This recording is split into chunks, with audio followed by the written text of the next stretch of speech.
네, 이렇게 미 연준이 올해 첫 기준금리를 0.25%포인트 올리면서 미국의 기준금리는 2007년 이후 최고 수준을 유지하게 됐습니다. 고강도 금리 인상 정책에서 벗어나 통상적인 인상폭으로 돌아갔지만 금리 인상 유지 방침은 있습니다. 관련 내용들 허준영 서강대 경제학부 교수, 이인철 참 좋은 경제연구소장 두 분과 함께 이야기 나눠보겠습니다. 어서 오십시오. 안녕하세요. 네, 안녕하십니까. 말씀드린 대로 정례회의에서 0.25%포인트 기준금리를 미 연준이 인상했습니다. 작년 이맘때는 한 0.5% 이 정도가 상단이었던 것 같은데 1년 사이에 정말 가파르게 올리다가 이제 좀 속도 조절에 나서는 듯한 분위기거든요. 0.25%포인트 예상한 정도의 인상폭이죠, 교수님? 네, 맞습니다. 그 시장에서는 0.25%포인트라고 예상을 하고 있었던 것 같고요. 네. 오히려 관심은 그 금리 발표 이후에 프레스 컨퍼런스에서 파월 의장이 어떤 정도의 뉘앙스, 어떤 정도의 톤으로 향후 금리 인상 경로에 대해서 얘기를 할 것인지, 예. 그리고 인플레이션이 최근에 미국이 이제 많이 떨어지고 있습니다. 예를 들어서 연준이 보고 있는 소비자 물가 지수, 그러니까 소비자 그 지출, 예. 인플레이션이 PCE 인플레이션이 작년 6월 정점 한 7%에서 지금 5%까지 떨어져 있고요. 식료품하고 에너지를 제외한 코어 PC 같은 경우도 작년에 비해서 지금 한 4.4%까지 떨어져 있는 상태입니다. 그래서 시장에서는 굉장히 반색을 하고 있는데 결국 이제 파월 의장이 이 데이터들을 어떤 식으로 해석을 하고 그것을 금리에 어떤 식으로 반영할 것이냐에 입에 조금 쏠려 있었던 것 같습니다. 네, 일단은 이번에 베이비 스텝은 어떻게 좀 보셨는지요? 일단 그 시장의 예상치에서 크게 벗어나지 않았고 그리고 이제 그 우리가 이제 그 대통령이 제 마지막 임기에 가면 잘 먹히지 않거든요, 많이. 네. 지금 거의 레임덕을 보이고 있는 거 아닌가라는 생각이 들 정도인데 계속해서 매파 성향의 의견을 드러내고 있습니다. 연내 기준금리 인하 없고 아직도 갈 길이 멀다라는 이제 기존의 입장을 그대로 밝히고 있는데도 불구하고 시장에서는 이미 추가적인 이제 연말쯤 가면 추가적인 금리 인상보다는 금리가 현 수준보다 더 낮아질 수 있다.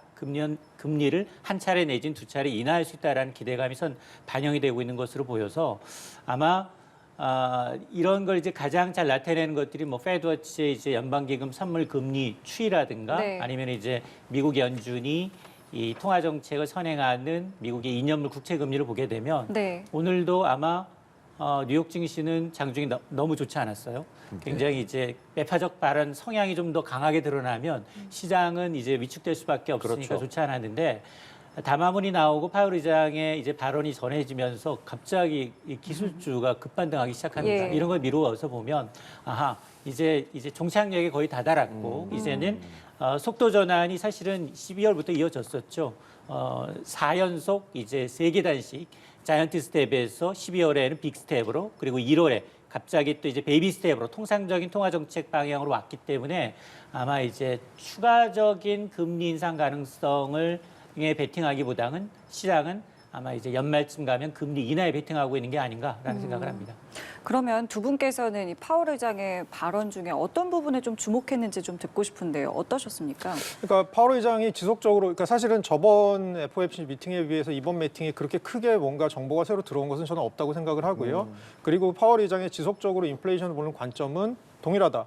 그러니까 인플레이션을 세 부분으로 나눠서 보는 겁니다. 그러니까 하나는 서비스 섹터 중에 서비스 섹터를 두 부분으로 나눠서 하우징과 관련된 부분과 하우징이 아닌 부분을 나눠보고요. 또 하나는 상품 부분을 나눠서 보는데요. 상품 부분 같은 경우는 최근에 뭐 다들 아시겠지만 유가 같은 것도 빠지고 그다음에 글로벌 곡물 가격 같은 것도 빠지고 동시에 그 글로벌 공급망 지수라고 뉴욕 페드, 뉴욕 연준에서 발표하는 것이 있습니다. 글로벌 공급망 지수 같은 것을 보면 최근에 뭐 코로나 이전 정도까지 거의 다 회복을 한 것처럼 그래서 공급 측면에서의 지금 굉장히 좋은 소식들이 전해지고 있어서 예. 상품 쪽은 가격이 빠지고, 그러니까 인플레이션이 잠잠해지고 있는데 네. 그리고 하우징 쪽도 점점 새로 계약하는 렌트들이 조금 더 떨어지고 있는 것 같다. 그래서 이것들이 이제 점점 반영이 되기 시작하면 향후에 이제 안정적으로 갈 거다라고 보는데 문제는 이제 그 비주거 부분의 서비스 부분, 요 부분이 이제 임금이 굉장히 중요한 네. 어떤 노동 집약적인 부분이지 않습니까? 그래서 요 부분에 있어서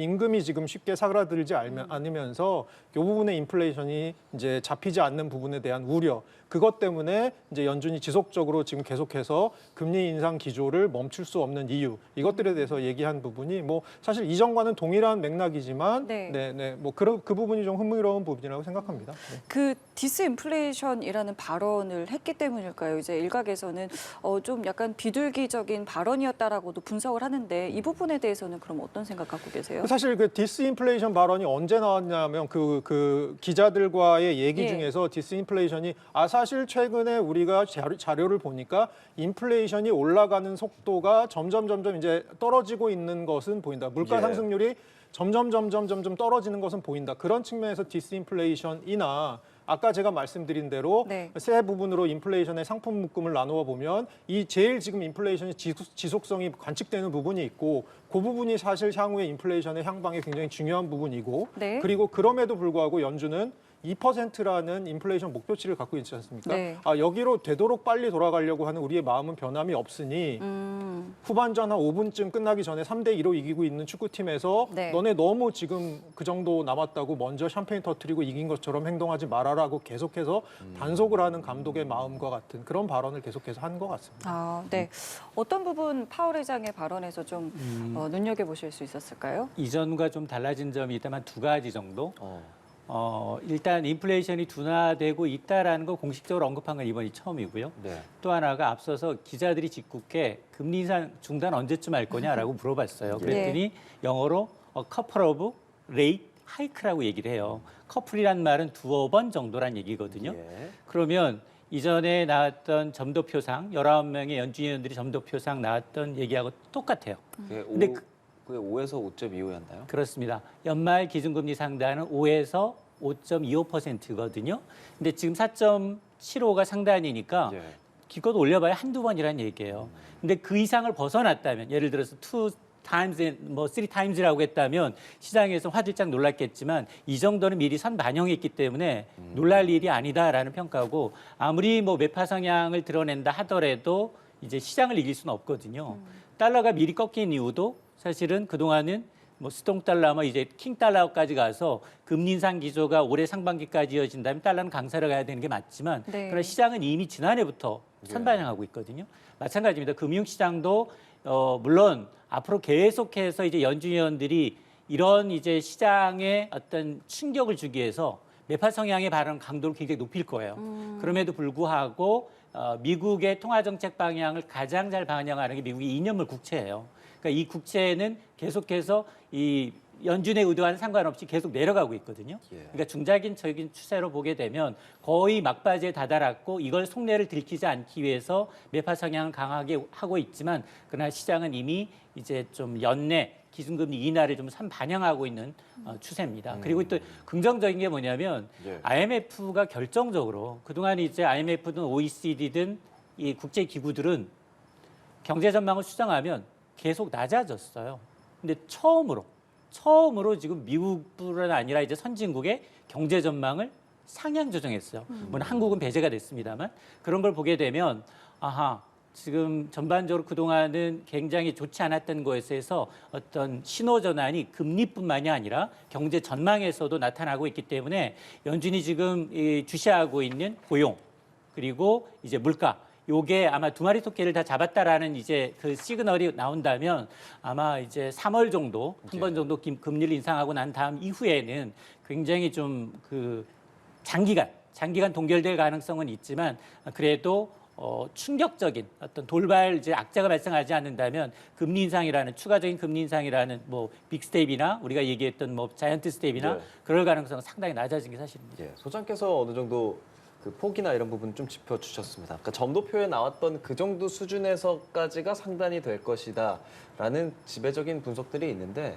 그래도 혹시나 생각해보는 게 혹시라도 이 금리가 이 상황에서 멈추거나 인하하거나 이럴 가능성은 현재로서는 생각하기 좀 어려운 거라고 봐야겠죠, 교수님? 네, 아무래도 그 연준이나 중앙은행들이 시장과 커뮤니케이션하는 방식이 갑자기 핸들을 좌나 우로 틀지는 않습니다. 깜빡이를 미리 켜죠. 그러니까 그 이번 스테이트먼트 안에 이번에 발언 내용 안에 향후의 금리, 단시일 미래 내에 금리 패스에 대한 어떤 힌트들이 들어가 있다고 봐야죠. 그렇게 보면 지금 소장님 말씀해 주신 대로 금리를 여기서 동결할 것 같지는 않고요. 금리를 향후에 베이비 스텝을 한 번 혹은 두 번 정도 더 할 거고 그 후로 올 말까지는 인하가 없다고 연준은 얘기했고 시장은 안 믿지만 뭐 저는 연준이 지킬 거라고 생각을 하는 편입니다. 그래서 올 말까지 그렇게 그 최종적으로 높아진 금리 수준으로 가면서 네. 예, 내년부터 이제 금리의 어떤 피벗이 있거나 할 가능성이 저는 있다고 생각합니다. 네. 짚어주신 대로 시장은 모든 것들을 좀 선반영하고 있는 느낌, 그리고 이 연준의 움직임도 뭐 앞서 예측하는 그런 느낌인데요. 지금 이 어떤 시장의 움직임에 대해서는 어떤 생각 갖고 계세요? 근데 시장은 슬퍼할 때 남들보다 좀 빨리 많이 슬퍼하고요. 기뻐할 때 남들보다 빨리 많이 기뻐합니다. 네. 예, 그래서 그 시장은 사실은 지금 시장의 반응은 충분히 뭐 예상 가능한 그리고 시장이 이제까지 보여왔던 그런 분위기라고 생각을 하고요. 네. 오히려 이제 그렇다면 시장이 선반영을 하고 있다는 건 앞날에 예측 가능한 것들은 이미 다 어떤 프라이스에 가격에 반영을 해놓았다는 얘기잖아요. 그러면 결국은 앞날에 예측하지 못했던 쪽에서의 흐름들이 있으면 이것들이 인플레이션이나 세계 경제에 영향을 줄 가능성이 있고 네. 그런 것들이 예를 들어서 시장을 또 한 번 흔들 수는 있을 것 같습니다. 예를 들어서 중국의 리오프닝이 뭐 향후에 글로벌 인플레이션에 어떤 영향을 줄 것이냐, 뭐 이런 것들도 아무래도 인플레이션 숫자들에 영향을 줄 수 있으니까요. 네. 이런 것들을 조금 눈여겨보아야 될 필요가 있을 것 같습니다. 예, 결국에 이런 모든 부분들을 저희가 계속 살피는 것이 미국의 금리와 한국의 금리 그 격차로 인한 시장의 수많은 연관성들이 있기 때문이지 않습니까? 현재 금리 격차 어느 정도로 생각하고 계십니까?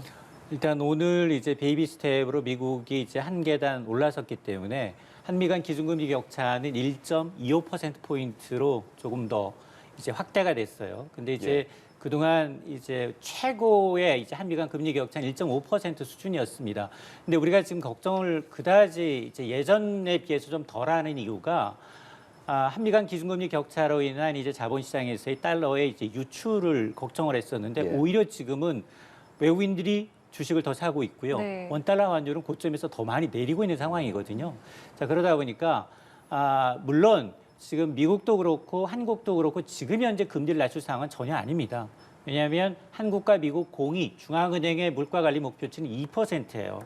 아무리 뭐 연준이 선호하는 뭐 그런 PC 물가지수가 뭐 4% 초반대로 낮아졌다 하더라도 물가관리 목표치 2배 이상을 웃돌고 있습니다. 그러면 이 물가관리 목표치가 정상적인 수준으로 낮아지는 걸 확인할 때까지는 긴축 기조를 계속 유지할 수밖에 없습니다. 그렇기 때문에 아마 지금 뭐 이달 23일 한은도 비슷해요. 예. 한은도 지금 3.5%인 기준금리를 계속해서 이 수준에서 유지해야 되느냐 아니면 이제 한 단계 올려야 되느냐. 그동안은 미국의 통화정책 스탠스를 봐야 되고 그 통화정책 속도와 폭 그리고 앞으로의 긴축 전환 가능성을 다 이제 반영을 해야 되겠지만 그런 내부적인 문제들이 더 많아졌어요.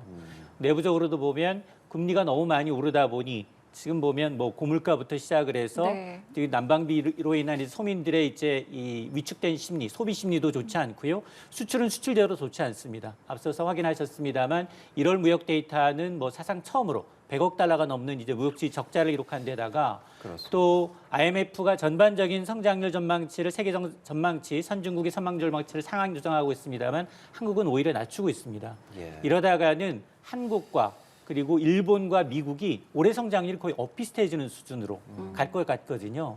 자, 그러다 보니까 지금 부동산 경기 좋지 않죠. 내수 소비 좋지 않습니다. 수출 좋지 않습니다. 이런 걸 감안하게 되면 지금 한국은행도 상당히 외부 요인보다도 내부 요인에 의해서 통화 정책을 결정할 가능성이 상당히 높아지고 있고 이런 건 금통위원 내부에서도 읽혀요. 금통위원 내부 6명의 금통위원 가운데 3대 3 정도로 현금리 수준에서 유지하자. 더 이상은 좀 무리다. 경기를 감안하게 되면 그러나 이제 한 번 더 인상해야 된다라는 의견이 이제 3대 3으로 오히려 이제 이창용 총재가 이 캐스팅 보트를 쥐고 있는 격이기 때문에 예. 상당 기간 아마 이런 논란이 이어질 수밖에 없고 미국이 3월에도 베이스 스텝으로 인상하고 난 다음에 상당 기간 그걸 확인하고 아마 우리가 이제 7연속 금리 인상을 했기 때문에 한은은 그 이후에 통화 정책을 이제 이 변경할 가능성이 높습니다. 단지 금리 격차가 벌어졌다는 이유 하나만으로 한은이 움직이기에는 시장의 이제 대외적인 우리 여건은 상당히 좋지 않습니다. 일단은 짚어주신 현상에 대해서 좀 여쭤보고 싶은 게 말씀하신 것처럼 이 한미 금리 차가 벌어졌음에도 어떤 대규모 자본 유출이라던가 원화 약세로 뭐 이뤄지지는 않았거든요. 이 부분은 왜 그런 건가요? 아무래도 이제까지 우리나라 금리가 그 환율이 굉장히 많이 뛰었던 게 결국은 우리나라가 뭔가를 굉장히 잘못해서라기보다는 이게 전 세계적인 현상이었던 거죠. 달러 혼자 굉장히 강세였고 나머지 모든 통화들이 달러 대비 약세였던 그런 환경이 한동안 지속이 됐던 것들이고요. 심지어 작년 9월, 10월 같은 경우는 우리나라 환율이 다른 나라 달러 인덱스, 여러 나라 통화의 묶음을 본 달러 대비 가치에 비해서 더 많이 떨어지는 굉장히 이상한 현상도 보이기도 했었습니다. 그렇게 보면 최근에 이제 저희 이제 환율이 조금 안정적으로 가는 것이 그동안 너무 많이 빠졌던 원화 환율이 조금 정상화하는 과정일 수도 있고 그동안 너무 시장에서 한국의 원화를 조금 더 너무 가치를 낮게 보았던 것일 수도 있고 여러 가지 이유는 있을 수 있을 것 같습니다. 그래서 사실 저는 소장님 말씀에 동의하는 게 사실 달러 환율 같은 경우는 앞으로 당분간은 연준의 기조로부터 작년에 그렇게 강달러가 있었고 네. 연준의 기조가 이제는 점점 방향성은 정해지고 있는 점점 이제 이직 모드로 조금 완화 모드로 갈 거기 때문에 그런 측면에서는 달러 환율이 뭐 급박하게 작년처럼 1,400원대로 튀고 그런 일은 없을 것 같습니다만 조금 조심해야 될 것은 우리 경제가 갖고 있는 조금 어떤 취약성들, 예를 들어서 지금 무역 수지가 계속해서 적자 누적되고 있는 부분, 네. 부동산 시장이 어떻게 풀릴지 모르는 부분, 가계 부채가 높고 특히 그 중에서도 변동금리 부채가 굉장히 높아서 가계들의 부담이 높은 부분, 이런 부분들 우리나라가 가지고 있는 취약성들이 외국 투자자들이 보기에 언제든지 이게 바이 코리아 분위기에서 다시 셀 코리아 분위기로 돌 수 있는 가능성, 그리고 그것이 환율에 다시 영향을 미칠 수 있는 가능성, 이런 것들에 대해서는 굉장히 염두에 둘 필요가 있다고 생각합니다. 예. 추경호 부총리도 그래서 오늘 미국 연방준비제도에서 낸 것에 대해서 또 입장을 냈죠. 국제 금융 시장이 안정적인 모습을 보였다라고 밝혔거든요. 그렇다면 앞으로 이제 우리나라도 이번 달에 금리를 올릴지 결정을 하게 될 텐데 이런 입장을 냈다는 것은 이 정도 0.25% 포인트 정도면 좀 수용 가능한 수준이다라고 부총리는 본 걸까요? 이미 뭐 시장이 예상했던 수준이었기 때문에 이제 이변은 없었다라는 거고요. 그리고 사실은 이 중앙은행장의 이제 발언에 의해서 시장이 등락을 보이면 사실 그 다음 날은 또 다르게 해석하는 부분도 있을 수 있어요. 그러니까 이제 시장이 일비할 필요는 없지만 다만 이제 이 추경호 부총리의 의미는 뭐냐? 최근 발표되고 있는 국내 지표들이 좋지가 않아요. 오늘 발표됐던 소비자 물가 지수도 오히려 공공요금 인상의 후폭풍으로 오히려 더 오르고 있습니다. 예. 여기다가 어제 발표됐던 수출 지표도 좋지 않습니다. 또 기대 인플레이션도 공공요금 인상 때문에 오히려 우리는 역행하고 있거든요. 그러다 보니까 국내 경제에 대한 부정적 시각이 좀 누적되고 있는 상황이에요. 그걸 조금 해소하기 위해서라도 추가적인 금리 인상보다는 오히려 경기를 좀 감안해야 된다라는 쪽의 뉘앙스를 익히거든요. 그러다 보니까 아마 저는 개인적으로 한은의 이창용 총재가 만약 캐스팅 보트를 쥐고 있다 하더라도 예. 적어도 미국의 기준금리 인상을 3월 정도 가면 마지막으로 보고 그 이후에 우리는 뭐 4월이든 5월이든 3월에 우리가 금통위가 없거든요. 예. 그 이후에 이제 통화 정책에 변화를 줄 가능성은 있지만 그럼에도 불구하고 저는 3.5에서 3.75%라는 이 컨센서스 금리 상단이 지금에서 좀 멈춰야 되는 게 아닌가. 3.5 정도 수준에서 멈추면 네. 아마 여기서 추가로 미국이 두 번 더 금리를 최악의 경우 예. 두 번 더 올려서 5.25로 올라간다 하더라도 우리가 한 1.75% 정도는 감내할 정도 수준이 아닌가. 근데 우리가 역대 최고가 1.5였지 않나요? 근데 이제 지금 상황을 보게 되면 이게 뭐 통화 정책이라는 게 단지 한국과 미국 간 기준금리 격차만을 놓고 이제 하는 게 아니고 특히나 이게 1.75로 벌어진다고 하더라도 당시에 이 상황과 지금 상황이 조금 다르기 때문에 미국 통화 가치가 전 세계 통화 대비 달러 인덱스 대비 하락세로 돌아섰기 때문에 이 기준금리 단순 격차만을 놓고서 셀 코리아가 이뤄질 가능성은 좀 적다고 보거든요. 그래서 아마 최악의 경우 저는 뭐 1.75% 포인트로 기준금리 격차가 벌어진다 하더라도 이 때문에 이제 한국은행이 추가로 더 금리를 올려야 하는 그런 상황은 아니라고 봅니다. 교수님 생각도 한번 들어보고 네, 싶습니다. 좀 비슷한데요. 저는 사실은 5.5에서 멈출 것 같다기보다는 지금까지 스탠스를 보면 5.25로 갈 가능성이 좀 높지 않나라고 보고 있고요. 왜냐하면 지금 예를 들어서 두 번째 앞에 있는 금리 결정, 앞으로 두 번 이후의 금리 결정에 대한 정보도 아마 지금의 스테이트먼트 안에 녹아 있을 텐데 다음 금리 결정을 멈출 사람의 스테이트먼트처럼 안 보입니다. 물론 중요한 변수는 3월 말에 FOMC가 다음번이 있는데 오늘부터 3월 말까지 무슨 일이 있냐면 두 번의 미국의 실업률과 관련된 노동시장 자료가 나오고요. 두 번의 물가 관련 자료가 나옵니다. 네. 그러면 파월 의장이 지금 계속해서 얘기하는 건 데이터를 보고 우리는 빨리빨리 업데이트해서 따라잡겠다라고 하는 거니까 네. 결국은 그 데이터들이 어떻게 풀릴지가 조금 관건이기는 할 것 같습니다만 제 생각에 예를 들어서 그런 거죠. 소장님 말씀대로 5에서 멈춰서 우리가 3.5다. 그럼 1.5는 저는 상대적으로 조금 양호한 시나리오인 것 같고요. 네. 조금 더 안 좋아져서 5.25 대 3.5다. 그러면 단기간은 버틸 수 있을 것 같습니다. 근데 문제는 아까 말씀을 저희가 나눈 것처럼 미국이 연말까지 금리가 최고점으로 가면 유지시킬 가능성이 굉장히 크기 때문에 저희가 일종의 가드를 내리고 복싱을 해야 되는 기간이 좀 길어지게 되는 거죠. 네. 그렇게 되면 사실은 지금 그렇게 된 상황에서 우리나라의 지표들이 반등을 하면 예를 들어 무역도 생각보다 괜찮아지고 뭐 잘 풀리면 부동산 시장도 연착륙을 하고 반등을 하면 네. 괜찮을 것 같은데 네. 그렇지 않을 경우에는 사실 이것들이 한국 경제에 대한 취약성처럼 노출이 될 가능성이 저는 분명히 있다고 생각합니다. 그때는 아마 1.75나 1.5의 금리 격차가 그렇게 녹록치 않아 보일 수도 있을 것 같습니다. 그럼 교수님 저희가 생각했을 때는 지금 이번 달에 조금이라도 올려놓으면 가디를 조금 더 올리는 셈이 되지 않을까. 그럴 가능성도 좀 있습니까? 근데 저는 그렇게 생각하는데 또 하나는 지금 이슈가 저희 예대금리 지금 떨어지고 있잖아요. 예. 사실 기준금리를 올리는 목적 중에 하나는 이거 예대금리 조정을 해갖고 경기를 조금 다운시키면서 결국은 경기를 이렇게 수요를 줄이면서 인플레이션 좀 꺾고 이게 이제 기준금리를 올리는 아주 중요한 목적인데 지금 예대금리, 장기금리 쪽은 오히려 좀 떨어지고 있는 그거는 추세죠. 왜 그런 겁니까? 뭐 여러 가지 그것은 여러 가지 정무적인 판단은 저는 있을 것이라고 생각은 합니다만 예. 그렇기 때문에 사실은 이 기준금리를 올리는 것이 과연 얼마만큼의 의도한 목적을 달성할 수 있을지에 대한 문제도 조금 생각해 볼 부분이 아닌가. 그러면은 교수님 보시기에도 일단은 그 정도 뭐 1.5%라든가 1.75% 정도의 포인트는 우리 시장 상황에서도 감내할 수 있는 수준이다라고는 보시는 거죠. 세 글자만 더 하겠습니다. 일시적으로. 일시적으로. 잠시 동안은. 예. 근데 이제 조금 이제 저하고 이제 교수님하고 의견 차이가 있는 게 미국의 금리 상단일 거예요. 예. 사실은 이제 연준 의원들 19명의 점도표는 분기마다 공개가 되기 때문에 네네. 지난해 12월 데이터가 최근이에요. 물론 19명 전원 올해 금리 인하 없답니다. 예. 그러면 그걸 가장 잘 반영하고 있는 게 시카고 상업거래소에서 거래하고 있는 페드워치예요. 이 선물 기금을 보게 되면 3월에 25 베이시스 포인트 베이비 스텝 가능성은 절반 85% 정도를 반영하고 있어요. 그러니까 여기까지 5%까지는 간다예요.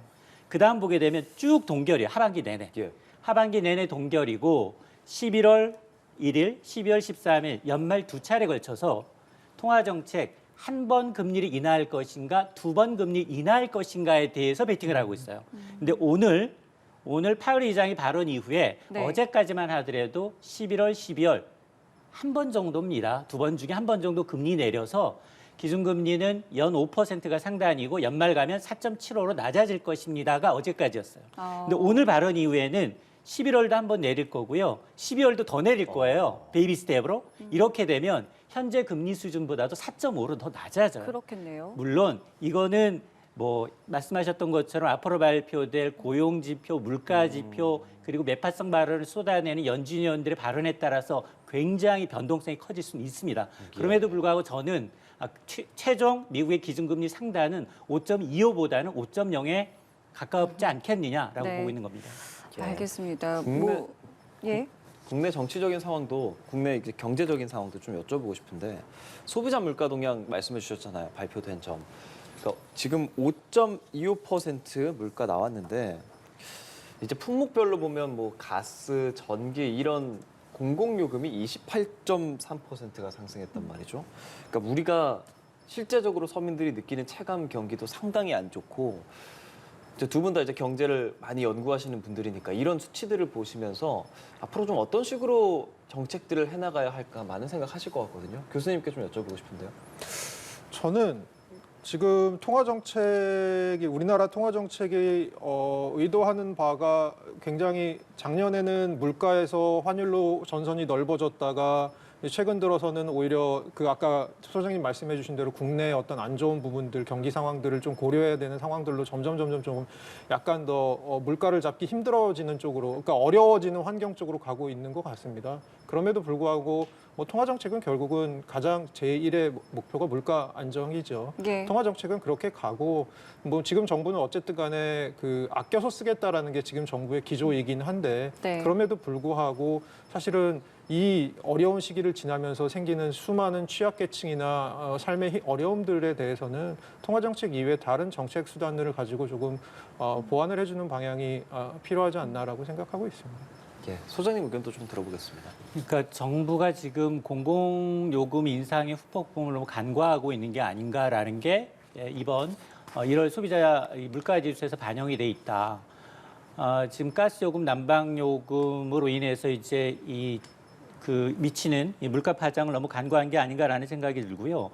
가스비는 심지어 1분기는 동결됐고 지난해 인상분을 이제 1월에 고지서를 받았고 1월은 날씨가 더 추웠기 때문에 2월 고지서는 더 후폭풍이 클 수밖에 없거든요. 예. 그리고 전기요금 고지서는 아직 2월에 받기 때문에 반영되지 않은 겁니다. 그런데도 불구하고 지금 추경호 부총리는 뭐라고 얘기하고 있냐면 1분기 서서히 지나면 4%대 물가를 볼 것이고 하반기 들어서는 3% 물가를 볼 수 있다라고 이제 자신을 하고 있어요. 근데 문제는 체감 물가거든요. 지금 정부는 취약계층, 차상위계층까지는 난방비 지원을 하겠다. 여기에다가 예. 국회 차원에서는 이제 거의 상위 20%를 제외한 추경을 포함해서 난방비 추경까지 거론되고 있거든요. 지금 한국은행이 7번 연속 하는 문 열고 정말로 힘들게 금리를 올리면서 물가를 간신히 좀 막아놨는데 뚝을 막아냈는데 추경에서 돈을 더 풀자라는 쪽으로 가면 이거는 그동안의 노력이 무의가 됩니다.